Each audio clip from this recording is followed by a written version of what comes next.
Today I'd like to talk about one of my favorite episodes of Chainsaw Man. No, not that one either. I'm talking about episode 4. Yes, for real, Denji versus the Leech Devil. Amidst the fever-crazed onslaught of every episode is somehow objectively better than the last. I can feel my brain cells committing suicide. I feel the impact of this episode has really been lost long term. This episode was when it became blindingly obvious to me that this was going to be a next level adaptation and a testament to the power of animation. Full of beautifully expanded fight scenes, animation with dynamic sweeping camera angles, cleverly leading but simultaneously subtle direction, the meaning of which often slips under the radar subliminally. Genuinely interesting uses of 3D and CG to achieve the sort of scenes that most studios wouldn't dare attempt to begin with, and techniques often reserved for action scenes used to exemplify the impact of more low-key conversation scenes. So, without further ado, Episode 4, entitled Rescue, opens with the very much apt Power Meowie flashback scene. But they didn't even adapt that bear cake! The second scene begins when Power wakes to Denji having defeated the Bat Devil. As exposition begins and Denji is reminded that he has indeed earned the right to cop a feel, we get a few interspersed shots of the aftermath of the battle, the surrounding landscape, and a couple of crows. All these architectural shots not only keep the visuals and direction interesting, but help to subtly establish the set for the next battle. A long hallway-like corridor of tall buildings littered with awnings, light poles, traffic lights, etc. A lot of work is done to make sure that we have a good grasp of what elements exist in the scene before they become relevant as set pieces later during the battle. The detailed and clearly mobile entrails of the Bat Devil lying at Denji's feet serve as another good example of this. One of my personal favorite things about this minute-long respite lies in the subtle way that the crows are utilized. They litter the scene all throughout, obviously taking advantage of the abundance of food and doing absolutely nothing else, I'm sure. They finally gather en masse above this all too convenient mess of sustenance, but then you see a single conspicuous shot of them actually fleeing the scene, just before Denji is ambushed amidst his celebration. It's just enough to clue you into the fact that something has gone terribly wrong in this relatively relaxed scene, but subtle enough not to give it all away to a first-time viewer. Of course, something does go wrong, and before long the Denji versus Leech Devil battle has begun. Aside from Denji's entertainingly insane attitude, the narrative arc of this fight is, for the most part, a traditional shonen fight. Well, like I said, for the most part. And hey,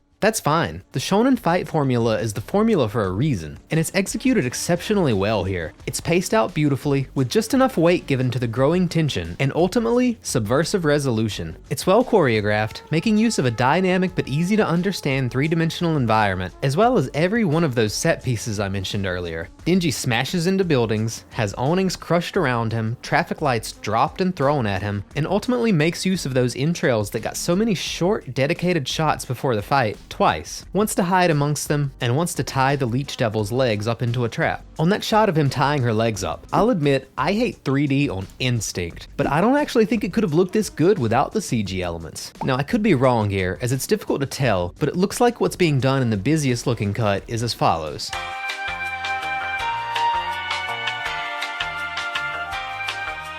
The entrails are 3D models stacked up on top of a CG texture, which is being rotated in relation to the buildings, likely 2D assets in a 3D space. Denji and the Devil are obviously animated in 2D, and all that's composited together with a layer of smoke and debris over the top. The latter layer's animation staggered by a single frame. That's something you could do in a program like After Effects with relative ease, and I gotta admit, it looks damn good. Can't even complain. Unless you had a straight up movie budget, you could likely never do this scene this dynamically without using excessive CG. But anyway, the fight continues, and Denji oh so satisfyingly gets more and more shallow cuts up until the point it seems like he'll land the killing blow, just before the squad pulls up. Now I can't really credit this one to the staff, as it's essentially straight out of the manga, but I love the cut from the emergency vehicles to the hospital scene. And the show is obviously full of cuts like that. It's relevant, it just feels right, you gotta love it. We'll move past the hospital scene and the anime original public safety headquarters scene with Aki and Makima, as I honestly just don't have anything interesting to say about them at the moment and can't seem to think of a relevant joke this time. This is not, where's the meme? The apartment scene, however, I'd love to comment on. In the manga, this is where we would cut straight from Aki freeing Power in the hospital to Power showing up in Aki's apartment. This anime original scene of Aki waking up early to perform his hygiene tasks and chores is a perfect encapsulation of the sterile and measured daily life he had come to appreciate outside of his single-minded goal of killing the Gun Devil. And that just oh so beautifully contrasts contrasts how completely uprooted his normal life is by his new roommates and power in particular. And that brings us to the final scene of the episode. And what, might you ask, is so impressive about this scene? I mean, aside from how damn sexy it is with that drum and bass playing underneath. I'm gonna come. Well, for one, I love the way they use the shaky cam technique, which would usually be reserved for more action and horror oriented scenes, to further display how nervous and excited Denji is to cop a feel. I also love the easily missed detail of Power fondling herself reflected in Denji's eye for a brief moment. Talk here a lot about attention to detail. But most importantly, I love the cliffhanger. Now, I've probably said it before, and I'll say it again and again. I consider cliffhangers more of a crutch than just about anything. Everyone uses them in every episode of everything these days. Thanks, Attack on Titan. And they tend to turn out not to mean much of anything within a minute of starting the next episode much of the time, because cliffhangers simply make for great hype cycle creation. I'm gonna pass out. How you think you can just do that? Who the f said you could do that? Great manufactured drama, and yes, great marketing. But if there's anything I love, it's when a series uses the cliffhanger as the butt of a freaking joke. You gotta love it.